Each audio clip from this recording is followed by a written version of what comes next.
ಮಾದಕ ವಸ್ತುಗಳ ಸೇವನೆಯಿಂದ ಆರೋಗ್ಯದ ಮೇಲೆ ದುಷ್ಪರಿಣಾಮ. ಪಿಎಸ್ಐ ಅವಿನಾಶ್ ಕಾಂಬಳೆ. ಮಾದಕ ವಸ್ತುಗಳ ಸೇವನೆಗೆ ಒಮ್ಮೆ ಒಳಗಾದರೆ ಅದರಿಂದ ಹೊರಬರುವುದು ಕಷ್ಟ.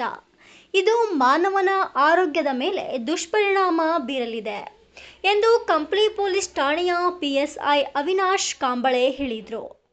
ಕಂಪ್ಲಿ ಪೊಲೀಸ್ ಠಾಣೆ ವತಿಯಿಂದ ನಗರದ ಡಿಎಚ್ಎಸ್ ಪದವಿ ಪೂರ್ವ ಕಾಲೇಜಿನಲ್ಲಿ ಮಾದಕ ವಸ್ತುಗಳಿಂದಾಗುವ ದುಷ್ಪರಿಣಾಮಗಳ ಕುರಿತು ಗುರುವಾರ ಆಯೋಜಿಸಿದ್ದ ಕಾರ್ಯಕ್ರಮ ಉದ್ಘಾಟಿಸಿ ಅವರು ಮಾತನಾಡಿ, ಮದ್ಯಪಾನ, ಧೂಮಪಾನದಂತಹ ದುಶ್ಚಟಗಳಿಗೆ ಹದಿಹರಿಯದ ವಯಸ್ಸಿನವರು ಒಳಗಾಗುತ್ತಾರೆ.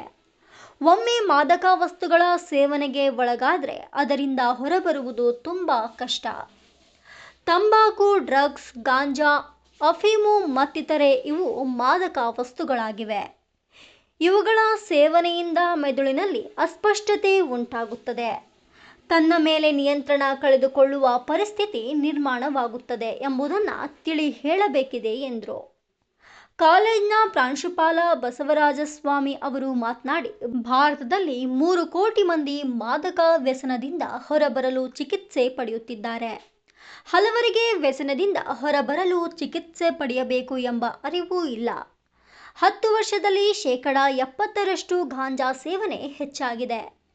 ಈ ಮಾದಕ ವಸ್ತುಗಳ ಸೇವನೆಯಿಂದ ದೂರ ಉಳಿಯಬೇಕಿದೆ ಎಂದು ಹೇಳಿದರು. ಈ ಸಂದರ್ಭದಲ್ಲಿ ಪೊಲೀಸ್ ಸಿಬ್ಬಂದಿ ಮುತ್ತುರಾಜ್, ಕಾಲೇಜಿನ ಆಡಳಿತ ಅಧಿಕಾರಿ ಡಾಕ್ಟರ್ ಸಂದೀಪ್ ಕುಮಾರ್, ಉಪನ್ಯಾಸಕರಾದ ರಾಘವೇಂದ್ರ, ಆರ್ ಸುಭಾನ್, ಮೆಹಬೂಬ್ ಬಿ ಮತ್ತಿತರರು ಭಾಗವಹಿಸಿದ್ರು. ವರದಿ ಜಿಲಾನ್ ಸಾಬ್ ಬಡಿಗೇರ್. ನಾವು ಅವ್ರ ಕೆಳಗಡೆ ಏನಪ್ಪ ಅಂದರೆ ಸಬ್ ಇನ್ಸ್ಪೆಕ್ಟರ್ ಅವರು ಕೆಲಸ ಮಾಡ್ತಾರೆ. ಅವ್ರ ಕೆಳಗಡೆ ಏನಪ್ಪ ಅಂದರೆ AS ಅವರು ಕೆಲಸ ಮಾಡ್ತಾರೆ. ಆಮೇಲೆ ಹೆಡ್ ಕಾನ್ಸ್ಟೇಬಲ್ಸು, ಪೊಲೀಸ್ ಕಾನ್ಸ್ಟೇಬಲ್ಸ್ ಅಂತ ಒಂದು ಟೀಮ್ ಇರ್ತದೆ, ಒಂದು ಒಗ್ಗೂಟ ಇದು, ಟೀಮ್ ವರ್ಕ್ ಇದು. ನಮ್ದು ಏನಪ್ಪ ಅಂದ್ರೆ ಈ ಅಪರಾಧಗಳೇನಪ್ಪ ಅಂದ್ರೆ ತಡೆಗಟ್ಟಿರ್ಬೇಕು. ಆಮೇಲೆ ಅಪರಾಧಗಳೇನಪ್ಪ ಆಗ್ಲಾರ ನಡ್ಕೋಬೇಕು. ಅಪರಾಧ ಆದ್ರೆ ಏನಪ್ಪ ಅಂದ್ರೆ FIR ತೊಗೊಂಡು ಅದರಿಂದ ಏನಪ್ಪ ಇನ್ವೆಸ್ಟಿಗೇಷನ್ ಮಾಡಬೇಕಾಗತ್ತೆ. ಹೌದಲ್ಲ. ಜೊತೆಗೆ ಏನಪ್ಪ ಅಂದ್ರೆ ಈಗ ಫಾರ್ ಎಕ್ಸಾಂಪಲ್ ಏನಪ್ಪ ಅಂದರೆ ಈ ಠಾಣೆಯಲ್ಲಿ ಡೇ ಟು ಡೇ ಬಹಳಷ್ಟು ಏನಪ್ಪ ಅಂದರೆ ಕೇಸ್ಗಳು ಬರ್ತಾ ಇದ್ದಾವೆ, ಪ್ರಕರಣ ಬರ್ತಾ ಇರ್ತವೆ.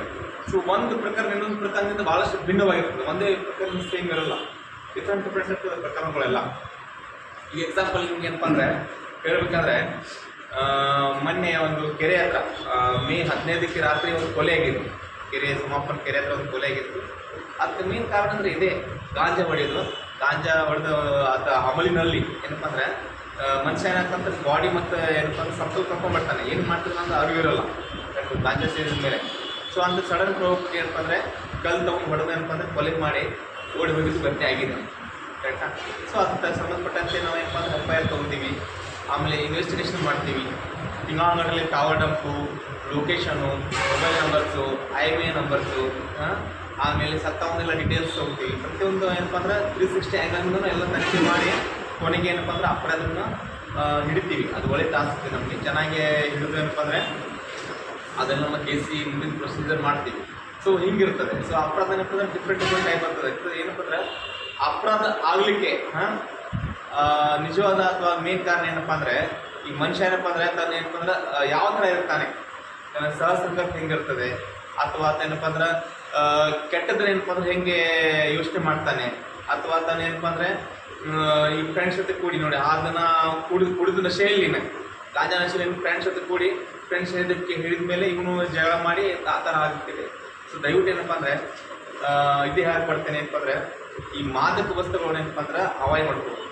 ಯಾವುದೇ ಕಾರಣಕ್ಕೆ ಏನಪ್ಪ ಅಂದ್ರೆ ಈ ಕಾಲೇಜ್ನಲ್ಲಿ ಇದ್ದರೆ ನೀವು ಆಲ್ಮೋಸ್ಟ್ ಏನು ಮಾಡ್ತೀರ ಅಂದರೆ ಸಿಗರೇಟ್ ಸೇರ್ತೀರ. ಸಿಗರೇಟ್ ಸೇದೋದು ಸೇದಬಾರ್ದು. ತಂಬಾಕು ಏನಪ್ಪ ಅಂದ್ರೆ ಅದನ್ನ ತೊಗೋಬಾರ್ದು, ತಿನ್ನಬಾರ್ದು. ಸೊ ಏನಪ್ಪ ಅಂದರೆ ಈ ಮಾದಕ ವಸ್ತುಗಳು ಹೌದಿಲ್ಲ. ಸೊ ಅದ್ರಿಂದ ಏನಪ್ಪ ಅಂದರೆ ಈ ತಂಬಾಕು ಅಂದರೆ ನೀವು ಎಲ್ಲ TV ನೋಡ್ತಾ ಇರ್ತೀರ. ತಂಬಾಕು ತಿಂದ್ರೆ ಜಾಸ್ತಿ ಏನಪ್ಪ ಅಂದರೆ ಕ್ಯಾನ್ಸರ್ ಆಗೋ ಚಾನ್ಸಸ್ ಇರ್ತದೆ. ಆಮೇಲೆ ಸಿಗರೇಟ್ ಸೇದಿದ್ರೆ ಏನಪ್ಪ ಅಂದರೆ ಲಂಗ್ಸ್ ಎಲ್ಲಪ್ಪ ಅಂದರೆ ಡ್ಯಾಮೇಜ್ ಆಗುತ್ತೆ, ಹೌದಿಲ್ಲ. ಹಾಗೆ ಈ ಮಾದಕ ವಸ್ತುಗಳು ಏನಪ್ಪ ಅಂದರೆ ವೆರೈಟಿ ಬರ್ತದೆ ಮಾದಕ ವಸ್ತುಗಳು.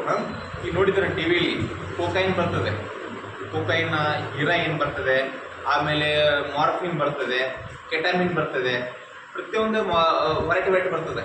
ಈಗ ಫಾರ್ ಎಕ್ಸಾಂಪಲ್ ಏನಪ್ಪ ಅಂದರೆ ನಮ್ಮಲ್ಲಿ ಏನಪ್ಪ ಅಂದರೆ ಈಗ ಕ್ಯಾನಬೀಸ್ ಅಂದರೆ ಗಾಂಜಾ ನಮ್ಮ ಕಡೆ ಜಾಸ್ತಿ ಬೆಳೆಸ್ತಾರೆ. ಆ ಕಡೆ ಅಫ್ಘಾನಿಸ್ತಾನ ಆ ಕಡೆ ಹೋದ್ರೆ ಏನಪ್ಪ ಅಂದ್ರೆ ಈ ಡ್ರಗ್ಸ್ ಏನು ಮಾಡ್ತಾರೆ ಅಂತಂದ್ರೆ ನಮ್ಮ ಬಾಡಿ ಮತ್ತು ನಮ್ಮ ಕಂಟ್ರೋಲಿಂಗ್ ಕ್ಯಾಪಾಸಿಟಿ ಇದೆಲ್ಲ ಅದು ಹೋಗ್ತದೆ. ಬಾಡಿ ಕಂಟ್ರೋಲ್ ಸಿಗಲ್ಲ. ಡ್ರಗ್ಸ್ ಇದು ಮಾಡ್ತದೆ, ನಾವು ಏನು ಮಾಡ್ತಾ ಇದ್ದೀವಿ ಅನ್ನೋದು ನಮ್ಗೆ ಗೊತ್ತಾಗಲ್ಲ ಡ್ರಗ್ಸ್ ತೊಗೊಂಡ್ರೆ. ಅದೇ ಮೆಡಿಸಿನ್ ತೊಗೊಂಡ್ರೆ ನಮ್ಮ ಬಾಡಿಯನ್ನು ಕಂಟ್ರೋಲ್ ಮಾಡ್ತದೆ. ಮೆಡಿಸಿನ್ ಔಷಧಿಗಳು ಬಾಡಿ ಕಂಟ್ರೋಲ್ ಮಾಡ್ತದೆ. ಬಟ್ ಡ್ರಗ್ಸ್ ಬಾಡಿಯನ್ನು ಕಂಟ್ರೋಲ್ ತರಲ್ಲ. ಬಾಡಿಯನ್ನು